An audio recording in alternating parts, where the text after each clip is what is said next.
muy activa en términos de noticias. Por supuesto, tenemos varios frentes informativos y por lo mismo también queremos analizar en qué pie está el gobierno del presidente Gabriel Boric entrando este 2025, un año marcado además por las elecciones presidenciales y es la recta final del gobierno del presidente Boric del Frente Amplio y queremos, por supuesto, también hablar de este tema en mayor profundidad con el analista político de la Universidad Andrés Bello, Felipe Vergara. ¿Qué tal, Felipe?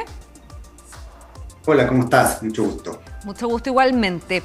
El último año en la práctica del presidente Gabriel Boric, si bien entrega el mandato en marzo del 2026, se materializa todo este año. Son 12 meses en los que evidentemente el presidente va a querer tratar de lucir su gestión.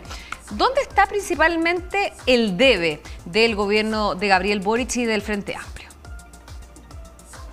Sí, bueno, no han sido años fáciles, año 2024. Recientemente tú hablabas de algunos hechos noticiosos que involucran directamente al gobierno y que marcaron este ya pasado 2024. Y eso hace que entre no en tan buen pie, o como uno esperase buen pie, al último año de gobierno, que habitualmente es un año de corte de cintas, en el que se pretende consolidar lo que ha sido la gestión de 4 años.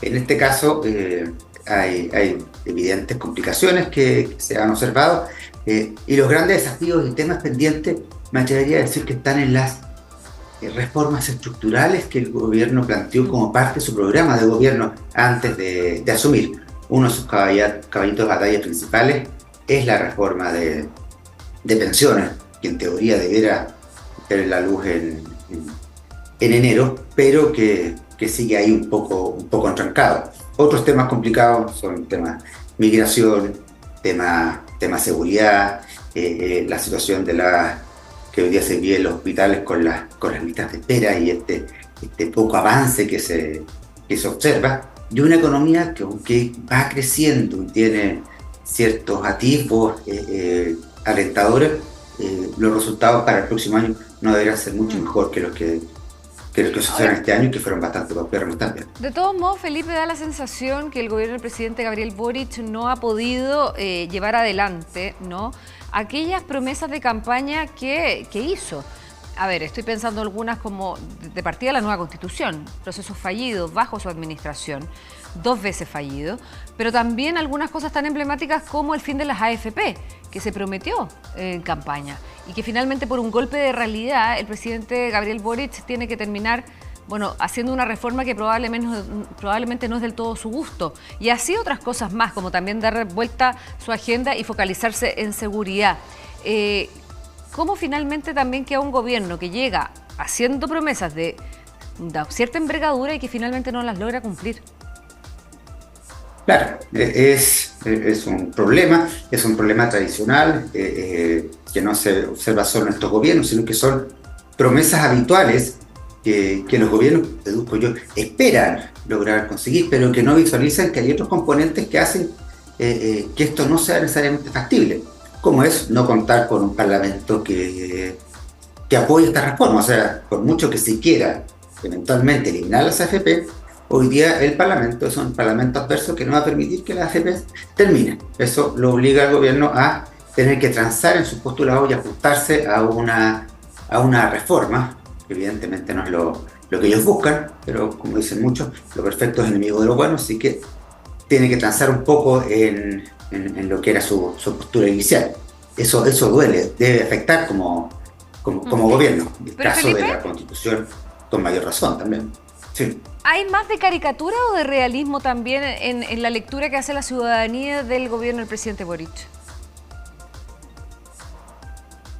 Yo creo que hay una mirada de cierto sector, porque se maneja habitualmente en torno al 30% de la aprobación, que es bastante incondicional a él, que acepte, valida y valora lo que él está haciendo. Pero hay un 70% bastante crítico de la gestión, en que no logran diferenciar mucho entre el rol de presidente y el del personaje Gabriel Boric. Quizás eso a veces, esa mezcla es beneficiosa en algunos casos y en otros casos también perjudica. Ahí puede haber esta especie de de caricatura, ¿no? De lo que él también representaba como parlamentario y lo que hoy día representa como presidente, que son realidades dicotómicas, por decirlo de alguna forma.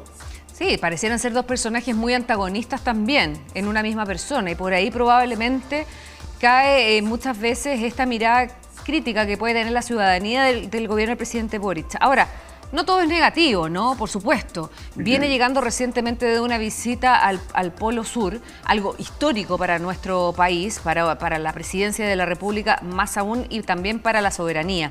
¿Qué otros logros se pueden destacar del presidente Boric? Sí, claro, más que de él en particular, de su gobierno, y los hay. Por ejemplo, la implementación de la ley de 40 horas, la ley Carín también, su implementación, la ley de conciliación laboral, el reajuste al sueldo mínimo de 500.000 pesos, que en estos días se va a volver a reajustar de acuerdo a la inflación, son éxitos importantes que se lograron, que se han logrado llevar adelante. Muchos de ellos empezaron antes, pero en el año 2024 se lograron visualizar. Los panamericanos también son relevantes. Ahora, uno siempre se queda somos muy comodores, de mirada de corto plazo. Y claro, lo que tenemos de corto plazo es el caso Monsalve, el caso Convenios y otros que se nos reflotan día a día. Pero afortunadamente el gobierno sí ha podido en otros flancos ir avanzando y creo que eso es exitoso. Bueno, en algún minuto se dijo que el caso Monsalve podía terminar siendo como una suerte de cabal también para Michelle Bachelet, haciendo el símil, ¿no?, de lo que significó cabal para la presidenta Bachelet. Y en ese sentido, claro, Boric no tiene responsabilidad directa en lo que sucedió en ese caso, pero sí hay una responsabilidad política que es imposible soslayar. Claro, y que lo va a acompañar durante el 2025, de todas maneras. Yo también hago el símil con Cabal, como con la pizzería de Piñera el día del estallido. Es un antes y un después. Después de eso ha sido muy difícil, y después también los gobiernos anteriores, muy difícil poder retomar agenda. Pese a que ha habido hechos relevantes, tenemos un diputado de la República hoy día preso, por el caso Convenio, que es de derecha, o sea, más encima el convenio que explotó a la izquierda le repercute a la derecha, pero no logra poner agenda de otros temas, y termina cayendo constantemente en el caso Monsalve o en otras aristas del caso Convenio, y eso lo va a penar a este gobierno durante parte importante del próximo año. Bueno, precisamente, no logra imponer agenda el gobierno, porque además, bueno, hay una serie de pasos en falso que siguen contaminando también la imagen del gobierno. Sin ir más lejos, lo que sucedió con la casa de Salvador Allende y la fallida compra que finalmente había anunciado el gobierno y que después de defenderla durante todo un día, tuvo que echar pie atrás. Claro, es increíble las zancadillas que se hacen involuntarias, o sea, no hay nada peor que el fuego amigo, o sea, la derecha en este caso toma palco y ve cómo este gobierno solo se enreda. Si hay un tema pendiente en la administración de Boric, son los temas comunicacionales. O sea, no han sido hábiles para poder salir jugando, para poder volver a poner los temas y no caer una y otra vez en temas y en errores bastante infantiles. Y eso es algo al debe que también temo que los va a acompañar en este año. No he visto grandes cambios comunicacionales, por más que se haya poblado con ministros con un poco más de trayectoria y bagaje político. Igual, de una u otra forma, de repente se caen en inconsistencias que uno no se las permite a un gobierno, al que sea, no corresponde. El gobierno no puede caer en esos errores. ¿Y cuánto afecta o influye también el hecho de que el presidente, en la tercera de llevar el conteo, no haya tenido contacto con la prensa, no haya conversado con la prensa, no haya respondido preguntas en más de 70 días? Bueno, a partir del caso Monsalve, precisamente de esta particular conferencia de prensa que dio el presidente en su minuto, respondiendo más de 30 preguntas sobre el caso y llevando el conflicto a su propio escritorio. O sea, siempre se ha recomendado comunicacionalmente que los presidentes deben hablar. O sea, el no tener una interacción con la prensa, quienes somos prensa sabemos que por un lado tenemos harto poder, ¿no? y por otro, que representamos a la ciudadanía y por ende tenemos que informarle a la ciudadanía de manera veraz, oportuna y fidedigna. Y eso requiere que cualquier autoridad esté disponible para responder.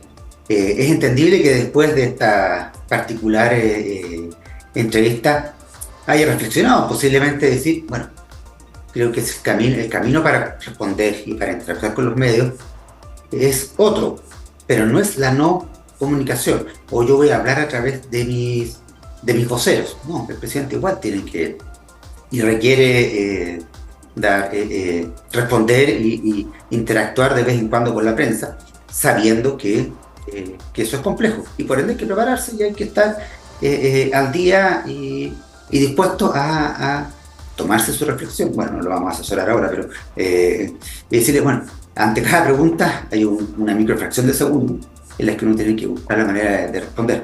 Pero bloquear a la prensa es un mal negocio y esto a nivel internacional se ha demostrado que todo autoridad o mandatario que no habla con la prensa termina siendo perjudicado porque al no hablar él, otros hablan por él, de oposición, de gobierno, de los que sean, y no necesariamente van a hablar justo como él esperaba hablar. Se van llenando esos espacios. Felipe, última pregunta. ¿Algún hito que pudiera sacar de esta situación, ¿no? De una aprobación baja que no logra despegar del 30%? ¿Algún hito que pueda ayudar al presidente Boric a quizá navegar este último año en particular? Creo que las pensiones puede ser una buena herramienta. Es verdad que no es lo que él esperaba o lo que su gobierno planteaba, pero si se logra este 0,5 o algo para solidaridad, particularmente para las mujeres, creo que sería una buena gestión. Y creo que los otros hitos relevantes van a ir asociados a el control fronterizo, a seguridad en las fronteras, el tema migratorio y los aviones que vayan de vuelta ya con migrantes irregulares, y una economía que empiece a mostrar ciertos brotes verdes más estables. Si eso se logra, la verdad es que puede que mejore su popularidad. No mucho más. Ahora, presidentes anteriores, en esta misma época, tenían bastante menos que el 30. Es sorpresivo que un presidente es bajo un 30, pero se haya mantenido en un 30 con todo lo complejo que ha sido este gobierno. O sea, tiene una base fuerte, fiel, cercana al 30%, que no es despreciable con el desgaste que vivían todos los gobiernos. Bueno, queremos agradecerte mucho, Felipe Vergara, analista político de la Universidad Andrés Bello, por haber estado con nosotros esta mañana conversando sobre lo que se viene estos próximos meses, días del presidente Gabriel Boric, del gobierno del presidente Boric. Muchas gracias. Chao, chao. Te vaya muy bien. Nosotros nos vamos a ir a la pausa, pero antes de irnos al corte me gustaría solamente poner el punto en lo siguiente.